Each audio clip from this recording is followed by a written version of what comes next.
Hello guys, welcome back to the Crew 2. What we would like to see. Let's talk about that a little bit. We're going to talk about a bit of information, a bit of going over the disciplines and see what is good, what is not so good, what we would like to see happen, and I do say we come up with suggestions if you want in the comments. We will see where we go, and you can also say if some of the things that I say here are you agree or disagree with, and so we can get it going that way. Why is it important? Or, well, if you want to see something happen, it might help you, or it might help us as a community as it is. Why do I say it like that? Well, what would there be any difference by leaving a comment on this video than on any other channel? Well, for instance, I am a member of the Pit Crew. The Pit Crew is an invitational NDA feedback group, which also means that the word NDA is in there, that I cannot mention much more about it than the fact that there is that group called the Pit Crew. It's a working group which between Ivory Tower, Ubisoft at one side and players from the community at the other side. Invitational part in the title is pretty simple. You need to be invited by them. And how do you get invited? By getting noticed. Whether that is well, to give you an idea who is in the group is people who are active within the community. That can be volunteer forum moderators, people who run the Reddit group, who run the Facebook group, hardcore players as it is, who know the game inside out and who help out other players by answering questions from other players, giving some answers in videos on YouTube or whatever. Those are kind of the people that get invited to the group. In short, it means people from the who were already in the workshop in March, people who were in star players in E3 2017, and then together with all the people active on the forums and Reddit and Facebook and so on. So about 20, 25, 30 people at this moment in time, in combination with people from Ubisoft Ivory Tower. That is the Pit Crew, working together with the community, as I mentioned in a live stream at one point. That is actually what they are doing, and that's not like I see sometimes I read here or there, well, they don't, gaming companies don't listen. That's not exactly true. There is actually a community group working and talking to them, and they are talking to us. It's a exchange of information. We give feedback, they give follow-up on the feedback to see if it's possible. That's what we want to see. Where it is in the priority list, will it come soon? Will it something that will come to begin with, and if it does, will it come soon, will it come at a later date, and so on. So that's more or less what the Pit Crew is. So if you make some suggestions, I can filter some info and I can more or less fast forward the info. That's the idea. To represent the community, then you need to get feedback from the community as well. One way of doing that is by making comments on videos. That being said, what would we like to see? Well, few personal things, a few other things. Yeah, obviously we're gonna start with street, because street race is the first discipline, and yeah, there are a few issues which personally, like here, okay, if you let's say you get stuck here or whatever, yeah, you use back on track and it will put you a bit outside of the fences so that you're not no longer get stuck. All fine in free drive, in free roam. I would like, personally, I would like to see the back on track go out of the races. And I will quickly show you why. First of all, it's racing. Where do you need back on track? Well, most of the time you need back on track if you make a mistake. So yeah, that should be the motto in racing to begin with. Don't make mistakes. If you do make a mistake and you get stuck somewhere, yeah, then it's your own fault. Then you should restart the race. It's as simple as that. 3. I also see some people occasionally on the forums or whatever, they ask for a rewind button. Yeah, that's even worse than a back on track button.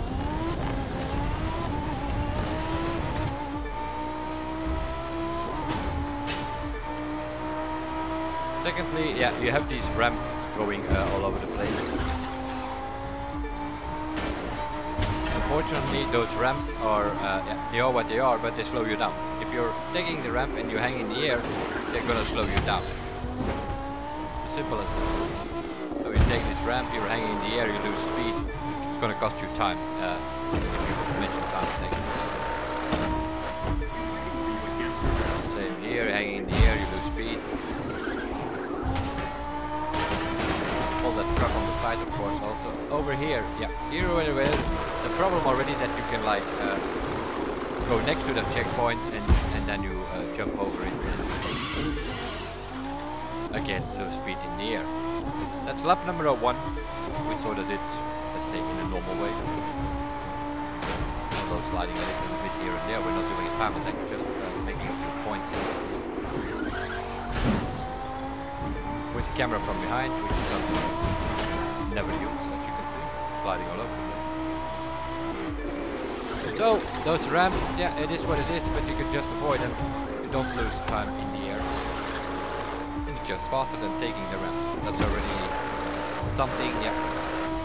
Either you take the ramps away, or you are not allow people to drive next to the ramp. That's already something which will come back in other disciplines as well. Over here, same story. You should not be able to go left of that checkpoint. You should also not be able to go through the trees. And you should definitely not be able to use back on track in such a way that it actually gives you an advantage.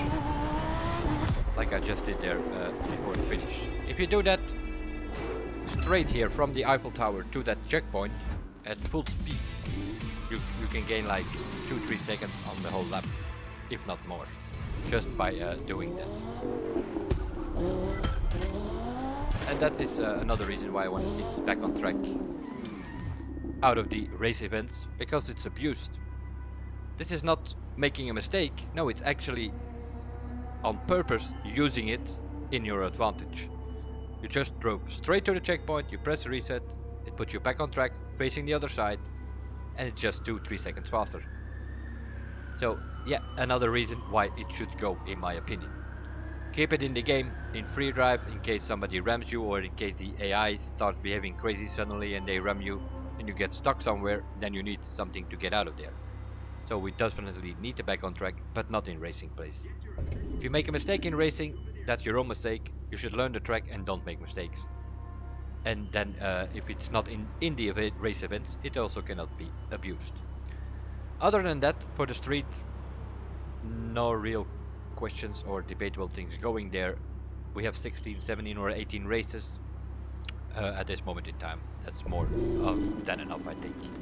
We also have more likely most cars. I haven't counted them yet, but I think we have the most cars in street race, so also logic that we have the most events. Now, that being said, I'm in a Lamborghini Huracan here, and at the same time we have a couple of hot hatches. Ford Focus, Honda Civic Type R, the Renault Megane we have here as well, the Volkswagen Golf. You can also add the Mini Cooper potentially. I sort of make liveries on it for TCR, touring car racing, let's say GT4 racing, whatever you want to call it. So there are some possibilities here with these cars, because yeah, it's not normal that you with a Renault or a Volkswagen Golf are up against a Ferrari 458 or a Huracan or one of the bikes, another one of those things. We have a lot of bikes in street race. We have the BMW, we have the MV Agusta, we have the Ducati Panigale, which are probably the 3 fastest. KTM, also not bad, also a racer. We have the Kawasaki Ninja and the KTM Super Duke, Ducati Monster, Kawasaki Z1000, the GPZ 900, and the Hypermotor. And then the Ducati Diavel, and also a couple of more rate specs, BMW 1200, a couple of choppers, Indian Scout, Harley Davidson Street Glide, the Chief Dark Horse, the Iron, and then also, I didn't even buy those yet, I just noticed, but you also have the 2 motocross bikes, Kawasaki and KTM 450. They also have a street race version. So a bunch of bikes as well. Also, that is something they could use in their benefit and make it into separate race events. That's what I would like to see. Some more specific championships or whatever compared to the Crew 1. In the Crew 1 it was all street, and yeah, you could use whatever. It cannot be the idea that although the bikes are probably your best shot at trying to keep up with the Hurricane, because yeah, with the hot hatches they're pretty good compared to each other, but if you're going to compare them to bikes and Lamborghinis and Ferraris, yeah, they don't even come close. So a bit more separation within the discipline, or some sort of specific events. Specific events for bikes, specific events for the hot hatches, specific events for muscle cars, and then specific events for supercars. Something like that. A bit more variation within the discipline itself. Street racing, let's have a look. Okay, then we come to the second discipline, drift. Drift, yes, works pretty fine. Not a problem with that. I prefer it way more than I did in the Crew 1. Crew 1, it was just, no matter if you played on a wheel or on a gamepad, controller, keyboard, you just put the whole system into wheel mode and you could just flick the car about from left to right. Which is, yeah, something that's not really drifting, is it? Let's see, what is my drift car? I already have way too many street cars. I know you can put filters on it, but never use those things. Drifting in the Crew 1 was sort of, you flick the car to the left, flick it to the right, flick it to the left. That's sort of how you drifted in the Crew 1. Also within summit events and so on. That was how you can get the most score. In this game it's more about long drift, so you keep it like sideways on a longer thing going. So that works more efficient. So I kind of like the drift. I do have a problem with the whole system. What I would like to see is if you get a car, the multiplier goes to times 50 in drift events, and that's it. Other than that, you have these icon point things, and you have, if you go into the gameplay category, which I just noticed I have to put on some extra points here and there. If you go into the gameplay category, the first two are for drift. Hot hat will increase the multiplier faster, so the multiplier will go up faster towards the maximum, and the second one is slippery, and that is to get the higher multiplier. Each of these points is worth 1 multiplier. So if you put 25 points on it, the multiplier goes 25 points higher to 75. And I would like to see 2 points here. So that if you put 25 points on it, the multiplier goes up to, with extra 50 points, so it goes up to 100, and then you should cap it. Multiplier at times 100, normal times 50. If you put 25 points on here, it goes to times 100, and that's it. And then you do the races and done with it. Now you have to grind these things like crazy to get extra slippery bonus parts on it. Like for instance, this one here is an extra multiplier by 9.1. So instead of the 50 and 25 we have now, then you do 9 on top of it, it goes to 84 already. And I have slippery bonus parts all over the place, and it goes up to, I think mine goes up to 120 now, and the maximum is a multiplier score of 10.0. So that's like the ultimate part that you can find is a purple part with hot hat and slippery, a hot hat a certain percentage, which make it even go faster up, and then the slippery itself is for the multiplier itself. So I think 144, 145, something in that region is the maximum multiplier that you can get if you have 7 of these hot hat slippery parts, of which I don't have any at the moment. I only have slippery parts, but not. But some of them, like the blue ones, they have like a pretty low bonus. This one has a 4.9, so this needs to go to 10. So this, although I have a slippery part on it, it needs to be replaced with a higher one and a higher one till I have 10, and that goes for all 7. So that you have a 69 or 70% increase to the maximum multiplier of 120. 144 or 145, whatever it is. Yeah, that is like, that's gonna take you days of grinding these parts, because you also get a bunch of, as I've shown in a previous stream, I think it was, I've been like drifting for an hour and I had only an increase from 118 multiplier to 120. All the rest were like rubbish parts. Parts for off-road deceleration, parts to find loot and collector and lucky and sensor and all those kind of bonuses, which are completely useless for the drift. The only thing that matters is hot head and slippery. Also, that a bit of combination with these parts. Why are we getting off-road parts for a drift car? That makes no sense at all. Those should be removed from the drift disciplines. We should not be able to win those things. Talking about the parts, while we are on those part things, yeah. Once you have it maxed out, like I have here, level 240 out of 240 for the drift, you no longer get lower parts, they said. Well, a bit of a problem in communication there. That's not exactly true. You do no longer get lower parts if you play the events on hardcore mode. If you play the events on hardcore mode, you will get 240 level parts all the time. Nothing lower. With different kind of bonuses does not mean that you get like the parts that you want immediately, but at least it's level 240.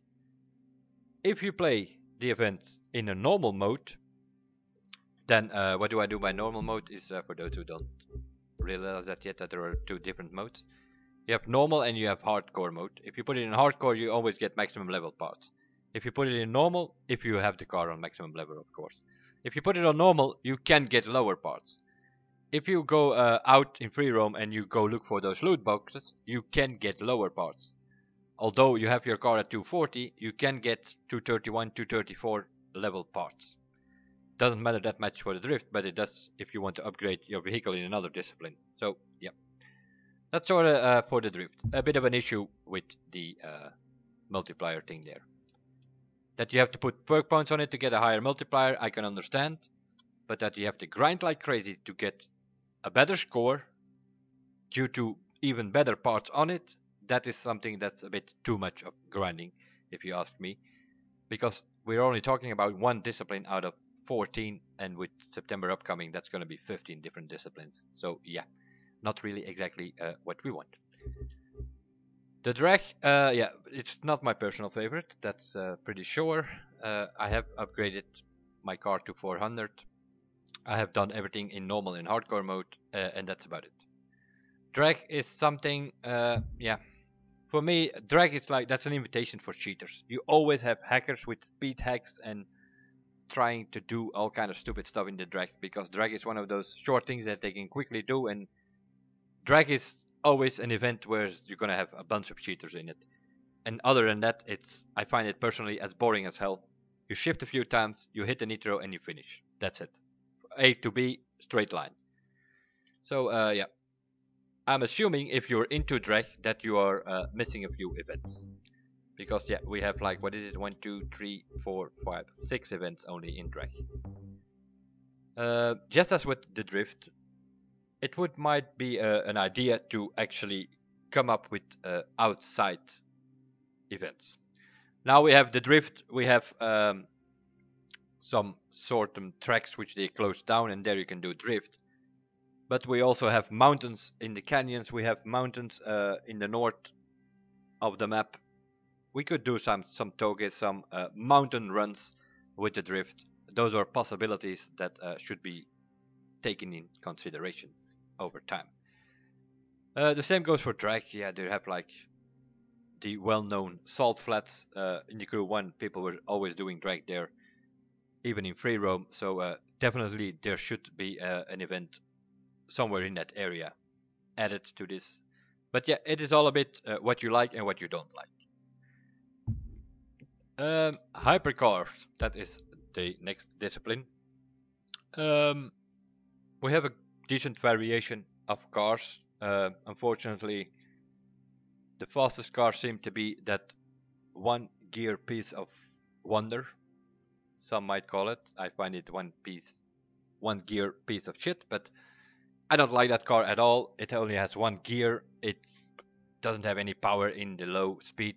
It only starts going when you get it over 200 kilometers an hour, and brakes are not that good, handling is not that good. But it just happens to be the fastest thing around. Hypercar is the discipline where it also is pretty clear. If you play on PC, Mr. Fergus, that means that some of us are playing on 24, 25, 27, 28 inch TVs, and you don't see where you're going, and that is why we need a GPS. Fergus said something like that he didn't want to see it, and because then we were focusing too much on the blue line in the air and not so much on the environment and whatever. Well, I sincerely do not agree with that, and I will tell you why.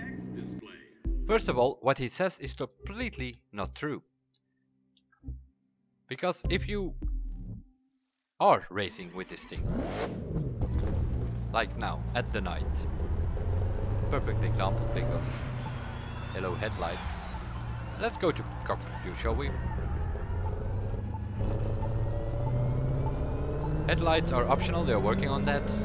It's not so much the headlights, apparently it's something with the darkness of the night. So I already fear that they're gonna make the nights brighter to sort of fix the headlights. That's what I make of it. So you're driving in this thing, give it some time until it gets to speed before it actually starts moving.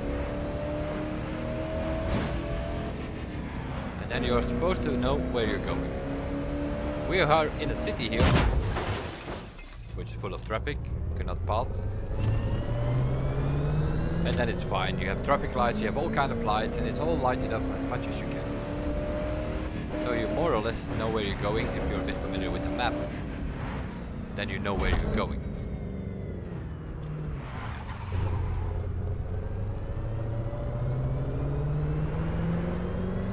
Over here we already have a bit of more of a problem because it's gonna get darker. Traffic is in our way like hell, as always on the highway. And here we go. Get some speed.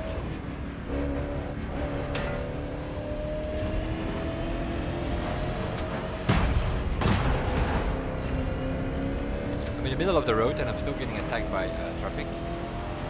Kind of strange, normally they don't drive there. Here we go, a little bit of elevation. Where are we going? I have no idea. Oh, let's just jump over the roundabout. Just happened to work out pretty good. Because yeah, I'm not allowed to look at the GPS line, which actually would tell me that there was a roundabout that we had to go around. Here you suddenly see that the traffic, the light post, that's sort of the only thing that you can focus on during the night. If you look at those things, then you sort of have an idea where the thing is going. Because yeah, you're according to Fergus, you sort of have to look to the environment. Well, if I look in the environment, the only thing that I see, I didn't even see that barrier. The only thing I see in the environment is trees. And if I really want to know where I'm going, then I have to look at that stupid minimap there. So instead of focusing on a blue line in the middle of my screen, where I can still see the rest of the road, I now have to focus on a minimap here on the right side of my screen. Try to look for a blue line if you're in an event. I'm not in an event now, so I'm trying to look for that to see where the road is going. So you are focusing on a little corner on your screen instead of on the whole environment. So it's completely the opposite of what he says. Focusing on a blue line which is in the middle of your screen. And we are not playing like you, Mr. Fergus, on a 50-inch TV screen on console. No, we are playing on PC on a 24, 25, 27-inch TV. We are not seeing where we're going. And that is why we need the GPS. So just make it happen as fast as possible for the people who want it. You put it in icon points. Pretty simple. You put this thing in icon points. There is more than enough room here to put in something like GPS. Put 25 points on it. People that don't want it, don't put the points on it. People that want it will put the points on it. I can assure you that I think at least 80% of the people will be like, the first 25 points they're going to put on is on the GPS. They want to know where they're going. Especially in Hypercar, it is a big issue. And other than that, not sure what's happening with this car, but it keeps going. unbelievable piece of shit. That's what I make of it. I'd rather use a Porsche who actually has several gears and where you can actually hear the engine instead of that thing.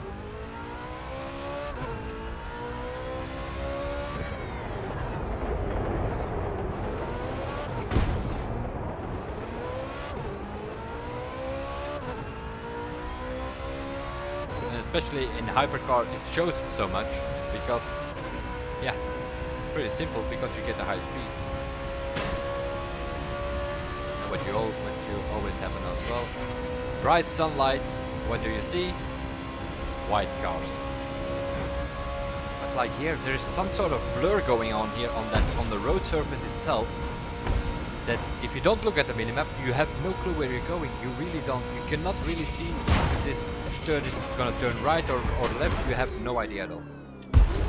And now I'm not even driving fast. If you go over 400 kilometers an hour, you have no clue where you're going. Although we're familiar with the map as hardcore the Crew 1 players, but yeah, some of the roads have changed, so we don't know it 100% exactly. Give us the GPS line. That's all I'm gonna say about it. After debating it a bit. Which brings us to the second of the headquarters, off-road. Rally rate, personally not my favorite, especially not if you compare it with the other off-road disciplines, but it is what it is. It works pretty okay. There's only seems to be a problem with gravity. Not so much for myself. I didn't even notice it that much.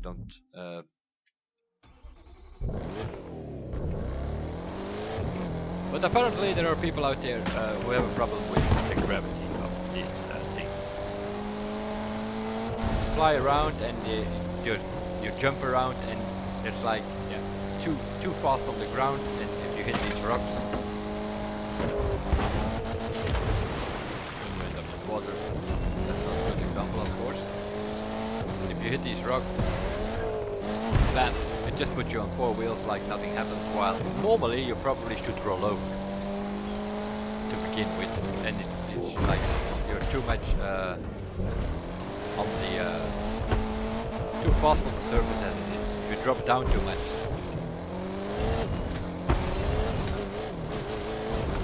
Not sure what the idea of that was, but just giving a few examples that the gravity, the physics of the rally race cars is not on point, let's put it that way. Personally, I don't have much with it. We are driving the Peugeot 3008 Dakar. Don't really have a Dakar feeling, and you hit a rock. If you hit a rock in the Dakar, your car is crashed, and your front train is underneath of your car, and you need a repair truck to come and try to fix it, and if not, your rally is over. Here, you hit a rock, that's okay, just jump over it. Gravity will put you with four wheels on the ground without any problem. I wish we would have this gravity in the monster truck. Yeah, we'll come to that later. So, yeah. It is what it is. I know you're aware of the gravity, so not gonna talk about that too much. For those who wonder why I'm sometimes looks like I'm speaking to some of these people, this video will be posted in the pit crew, and so it will go to the depths. Motocross, yeah, motocross. Motocross is pretty much okay for me personally, but there is a problem with the tracks. Sort of comes back a little bit like the thing that we started with the street racing, which brings us to another problem. Now that I see it, I switched to a motocross vehicle, and I'm in a race suit with a race helmet. Although I have more than enough motocross suits and helmets in my house, I cannot change them. I can go into the menu. No, nothing to change the clothes. I can go into the tool menu. For those who are not familiar with it, it's another one of those things. You open the tool menu in free drive. This is also the place where you quit the game. For those who don't know it, it's tool menu. You can go into photo mode, you can go into the video editor, and you can put the radio on and off, or you can quit the game in the tool menu. I know there are a lot of people who have a problem just quitting this game. Some people are Alt F4 to get to sort of kill the game. That's not the way to get out of it. If you want to change into a proper suit for the motocross, you actually have to go into the house and change your clothes there, and then come back here and then start the motocross. But yeah, then you have to find the event because you cannot fast travel anywhere. Another one of those things. You have taken away our freedom by not giving us fast travel anywhere. If we do a skill test and we drive from A to B and we finish the skill test and we want to retry that skill test again, but first we want to pick up our parts, so we pick up the loot. Meanwhile, the thing that pops up to retry the event will be over. By the time you picked up your parts and you put the parts on it, the thing, so, and then you have to drive all the way back to get to that event again, or to get to that skill test again, because you can fast travel obviously to the skill test itself, but that's not the idea, is it? If you are, let's have a look if we find something here in the neighborhood. Downtown LA, it's an escape. I can fast travel here, but I don't want to be here. Because the escape starts here, I want to get some speed first. So I want to start, for instance, here. Get some speed, hit the gate, and try to escape it. So I want to go here, and start from here and drive there. Oh, I can't fast travel there. Nope, I can only set a waypoint. So the only thing to get here, I can set a waypoint here. I can then fast travel here. Then I'm on that stupid escape, which I cannot see now because I put off the world track, because that's another one of those things. And then I have to drive on my motocross bike. In this case, I can of course take another vehicle, or an airplane or whatever, and I have to drive here to the waypoint, which I set here. And then I can actually drive there to start the escape. It's not the idea. I want to fast travel here and start here immediately. That's why we need fast travel anywhere. Now what I can do now is, like, for instance, take a drift car, set a drift record here, a highlight, and then I can fast travel the highlight. It cannot be the idea that wherever we want to be at every moment in time, that we always have to set up some sort of record to be able to fast travel there. Just give us fast travel anywhere. Back to the motocross. But yeah, sometimes you come into these situations. Let me think of, especially White Mountains, I think it is.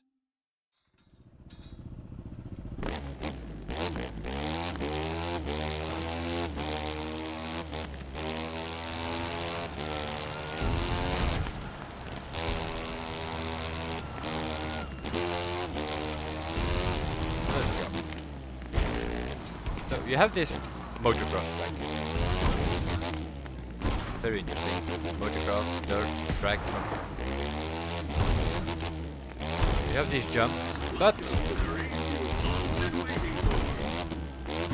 why take a jump if you can drive next to it?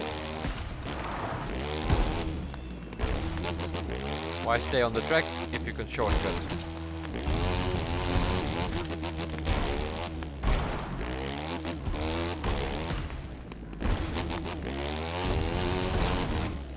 I think you already get the idea.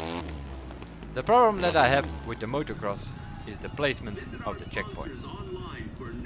The checkpoint should not be just in front or behind one of those jumps, because if you then actually take the jump, you fly into the checkpoint. Several of the tracks you get that situation. And then you have the checkpoint in between, somewhere in the middle between two corners. So people are just shortcutting like hell. Cannot be the idea on a motocross track, or on a rallycross track for that matter. If you leave these tire markers, which are the more or less, that is the side of the track. If you leave those, you should be penalized. You should get like an out of arena thing, and you need to get back on the track within a second, or you get disqualified or whatever. That's how it should be. On a motocross track, you stay on the track. It cannot be the idea that you can just drive around on half of these ramps here and just do whatever you want. Like here, they put some hay bales or whatever there, so you can actually have to take the jump. But several of, like here, this is a perfect example. Like, just jump there, and you just drive straight, you forget about the other jump. It cannot be the idea. Placements of the checkpoints, they need to be here somewhere in the corner, so that people have to go to every corner, and they cannot shortcut this corner because the checkpoint is here. Placement of the checkpoint is the most important thing in motocross, and it's completely wrong, and that is a bit of an old sore coming back from the Crew 1, also in different summit tracks I can remember, where we had completely wrong placement of the checkpoints. With PvP coming up in December and potentially later date some sort of competition, take that in consideration. Put the checkpoints in the corners, and at the same time take away the back on track feature in races, so that people cannot abuse the reset button to take the corner. That's gonna save a lot of trouble and complaints by just making slight adjustments, replacing the checkpoints in the corners, and take away the back on track in race events. In free drive you can keep it, that's all fine, but not in race events. Photography is now permitted. Which sort of brings us to the Rallycross. It's more or less the same problem. Placement of the checkpoints, also there you can cut here and there. Of course, you have another problem in the Rallycross, and that is something that they are looking into it, working on it. Hopefully it's fixed as soon as possible. Another more or less legal cheating advice: wall riding. Unfortunately, wall riding works pretty damn good on Rallycross tracks. Next to that, this Citroën seems to be a little bit too OP.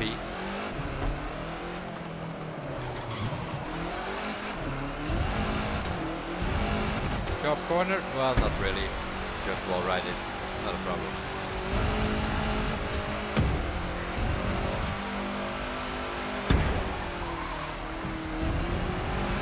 Very low speed.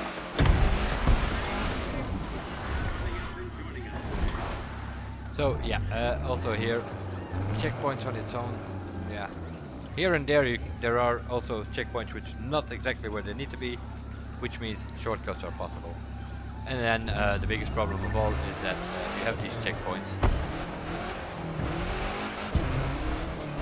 Barriers, not a problem, just drive over them. And yeah, that's sort of that brings the same problem, like you should get stuck there, same as with wall riding.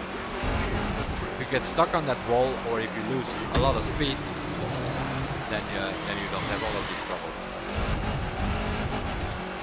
Other than that, you have these checkpoints.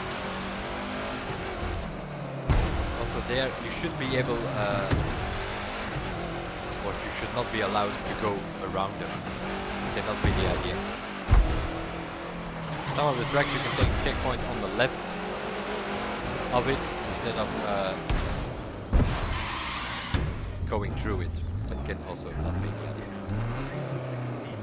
Replace the checkpoints and make sure that people go through the two checkpoint posts and not outside of them. It should not count. Outside of the arena on a rallycross track or on a motocross track, that should be penalized. Or disqualification or something in that order. That's how it should be.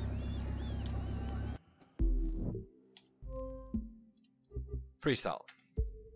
Freestyle, aerobatics, yeah, more or less is what it is.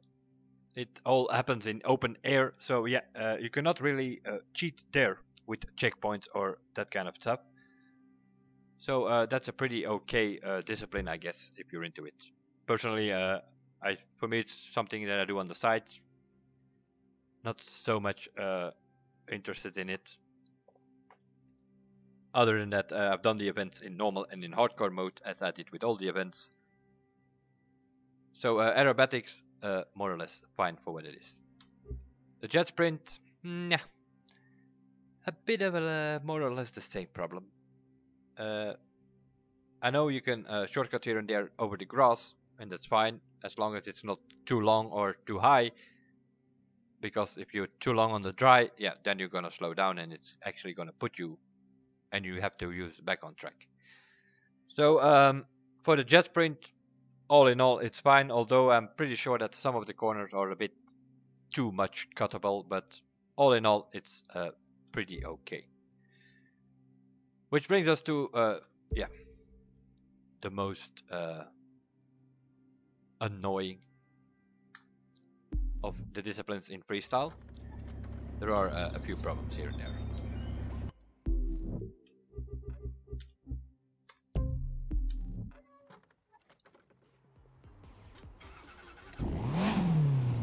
I'm taking the abort because the abort is something, yeah. I played around a lot with the pro settings, and now it steers a little bit, but I don't know. The handling on these monster trucks is not what it should be. That is for sure. 3, 2, 1. And other than that, many of the times it's on its roof.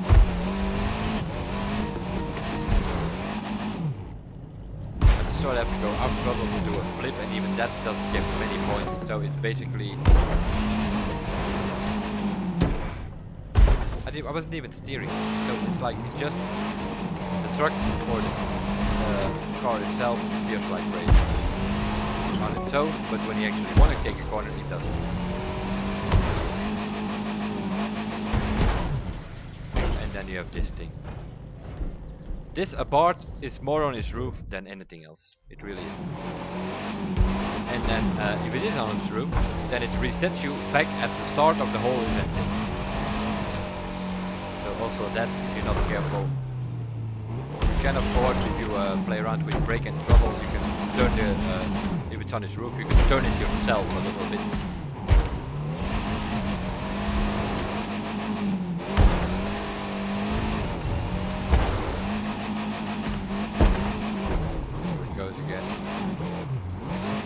Backflips and all that kind, and then he's like on his rear wheels.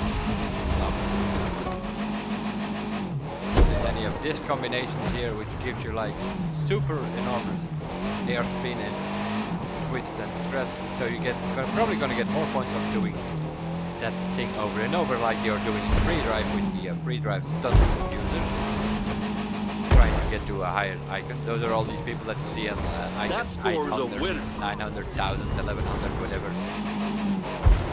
That's what they are doing. And then of course you also have the AFK farmers who are have a few thousand icon points.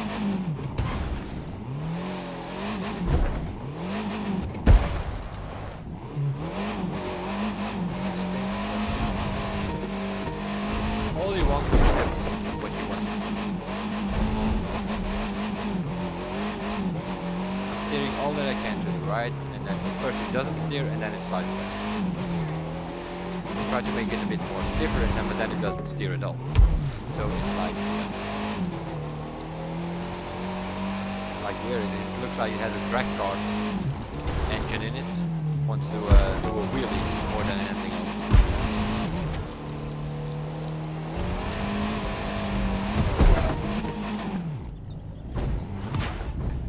What I just tried to do here was just a backflip and then turn the car 180 degrees to land it.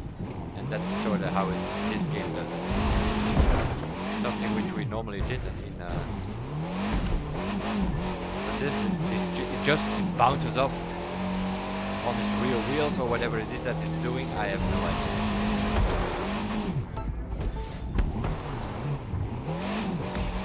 So we need to sort of find the balance on the lean backwards button, or in my case key is probably even worse with the keyboard. So we need to find and press it until it does it, and then yes, I understood. If the thing would steer, I would pick it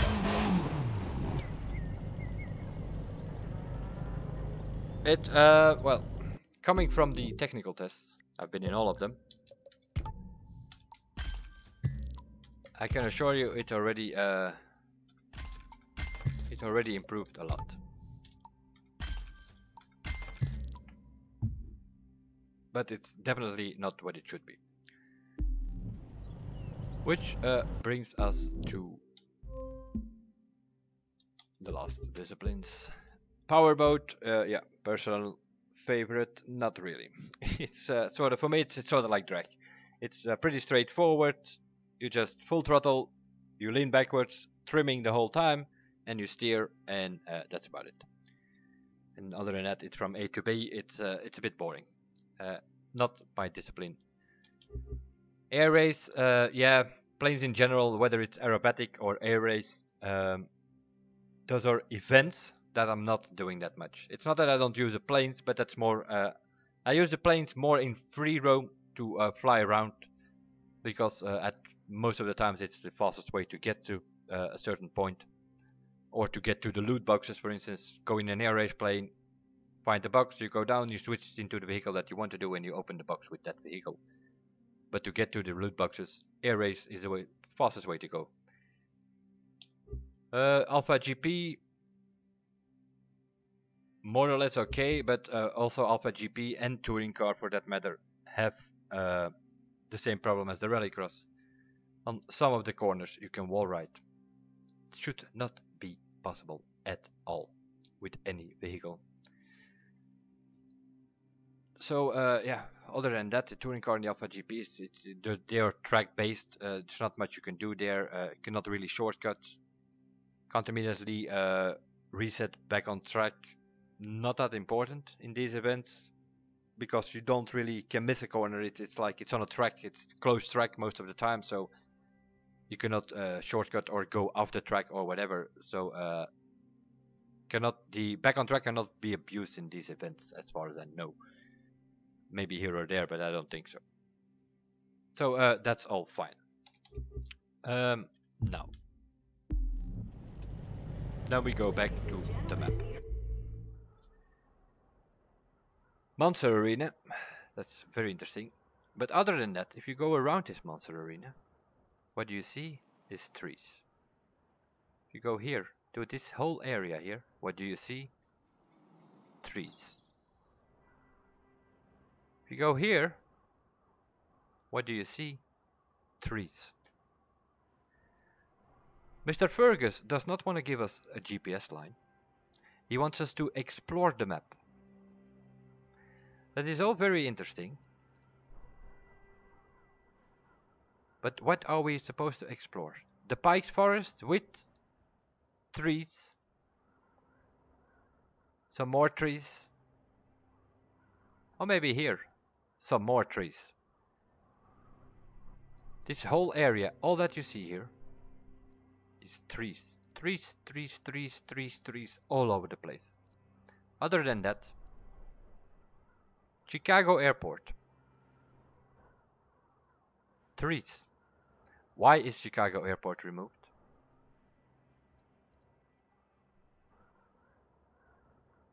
Military base.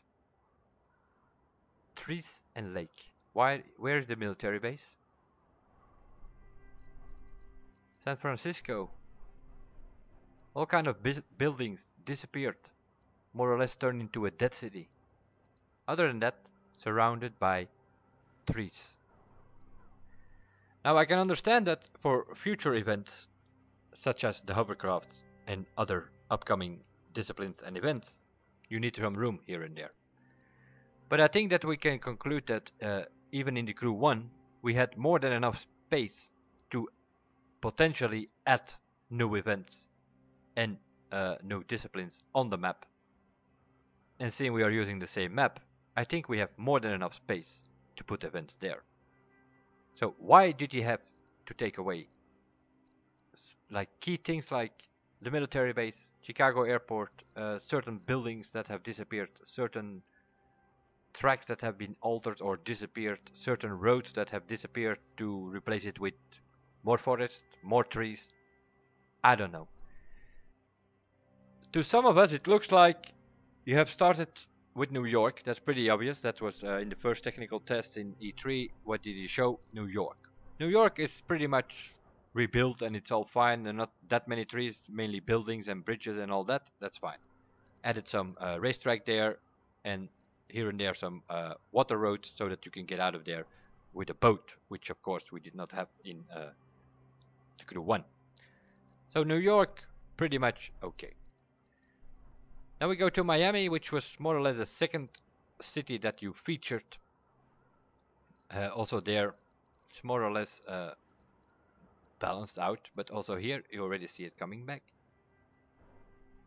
The New Jersey track, which was here somewhere, I think, it's now replaced with a big lake here, and a bit lower they put the Miami racetrack, a new track which is out there.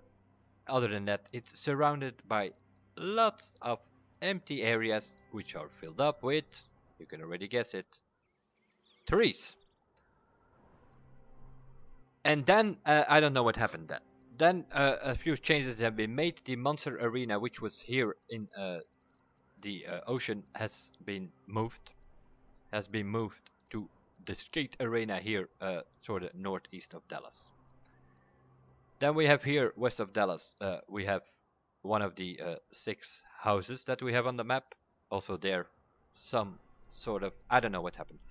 This is sort of the point where there are a few things in the development that completely went wrong in my opinion. I don't know what happened. Was the map designer fired or something? I have no idea. But you had New York, you have the major cities from the Crew 1. We have New York, we have Miami, we have Detroit, Chicago area, we have Las Vegas, and we have Los Angeles. Each of these 5 cities has a house, which sort of replaces the headquarters from the Crew 1. In each of those cities we had a headquarters, we had 5 headquarters, and this map we have 5 houses. For some reason or another, might be a technical reason, might be other reasons, we only have Miami left here. And then you have this house here in Dallas, which is new on the map compared to the Crew 1.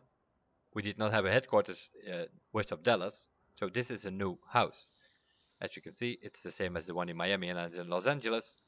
It has an airport, it has water to go through the harbor, and the house itself. So more than likely, this house was supposed to be, I think, the season pass house. And all those 5 other houses were supposed to be our houses for as a normal player who has not only season pass but just a normal game. But then for some reason or another they changed it, and instead of 5 houses we only got 1 house. And then yeah, the season pass house, which probably was the Dallas house, was too close to Miami, so they decided no, we're not gonna do that. But yeah, we have that house, we'll just leave it on the map, but we're gonna give the season pass holders Los Angeles, which is the more or less most far away that you can get from Miami, because the other houses are in Los Angeles, Detroit, New York, Miami, and Dallas. So Los Angeles was the furthest that they could go, but even then it's not what we want. We want fast travel anywhere. Next to that, we want to wake up or come online on the point where we went offline. If I am here and I close the game down and start up the game the next day, and I wake up in Miami, how am I supposed to get back there where I want to be, where I was yesterday? You can already see it. I cannot even get anywhere close it. You have a few events here which are miles away from where I was, so I can fast travel to these events and then drive to that point. So the only way to get closer is zoom in a bit, and then you see the Fergus Pass escape. You can get to there. It's in the middle of nowhere, in the middle of of course, here we go again. Trees. Some area surrounded by trees and rocks, and so you can fast travel there, while we were here somewhere on the road. Good luck trying to get to here. Without using a plane or whatever, you have to go to this dirt road, drive all over this road, cross the river, stay on the other side of the river to go more or less here where we were. We just wasted 15 minutes that we just could have been avoided if we could come online and just wake up here where we were offline yesterday. All of these kind of wasting time moments, that's what you have in this game occasionally, and that is only because they have took away things that we had in the game. We had GPS line, we had fast travel anywhere. Take away the freedom, don't give us fast travel anywhere. Explore the world, look where you're going, but you can't see it, because that's why we need the GPS line, as I explained before. Those are all of these things that, in my opinion, needs to be changed as soon as possible. Fast travel anywhere, GPS line, headlights, preferably as well mirrors, but they already said they can't make them work, so we're not going to get those, but at least GPS, fast travel anywhere, and headlights. Those are the things we need as soon as possible. Next, of course, to the PvP, which you already know is only coming in December. Big mistake. The PvP should have been there on release. If you did not have anything, you should have put all your sources, all your people on the PvP, that you at least have it as priority number 1 as your first big update in September. Also taking in consideration the competition coming out with a new title a month later, that would have been the perfect thing if you had PvP in September. Now the competition is going to be there already 2 months when you are going to come up with PvP 6 months after the release date. Big mistake. And that's gonna kill your game, and if the PvP is not anything decent with a decent system, it's completely gonna kill your game. Already lost a lot of competitive players because they didn't buy your game to begin with. They're waiting on the PvP. So you better make sure that that whole PvP system is spot on. Other than that, what I would like to see is way more things going on.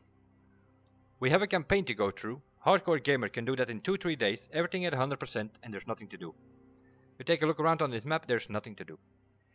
You can say whatever you want, and we know there are things coming, but it takes too long. It's too little, too late, too long. You need to get things moving faster. AFK farmers, you have a problem with the cheaters, that's fine. Remove them. Can't remove the cheaters itself? Fine. Then you remove the leaderboard, so that those idiots don't have name visibility. Half of them are doing it for name visibility. If you cannot go to a headquarters and find their name on a leaderboard, half of them will immediately stop doing it. It's as simple as that. Why are there even leaderboards based on highest level? Has nothing to do with skills or driving lines or whatever. No, just highest level. Whoever played the most. They don't play the most. They're in their bed using a macro, a script, a bot, whatever, and 24/7 they are doing circles on the salt flats or in the monster arena. They are pretty easy to detect. You can report them. I can give you 150 videos with people of these idiots. Why are they still in this game? Needs to get things moving faster. These people need to be removed from these leaderboards as soon as possible, and other glitches and bugs needs to be fixed. That crap with the monster truck doing spins over and over 24/7. Get rid of it, fix it, and get rid of these people who are doing AFK farming. And clear the leaderboards. If you can't clear the leaderboards, then you take away the leaderboards. They have no meaning anyway. What an idea to base a leaderboard on the highest level. Speaking of things to do, might be an interesting suggestion to drop a vehicle occasionally. Make people play your game by bringing interesting stuff. If you drop a vehicle on the map somewhere, you don't tell people where it is, you give them a week time to find it. If they can find it within 24 hours, they get the vehicle for free. If they can find it on day number 2, they have to pay 25 or 50,000 bucks for it. If they can find it on day number 3, they need to pay 100,000 bucks for it, and it goes on like that.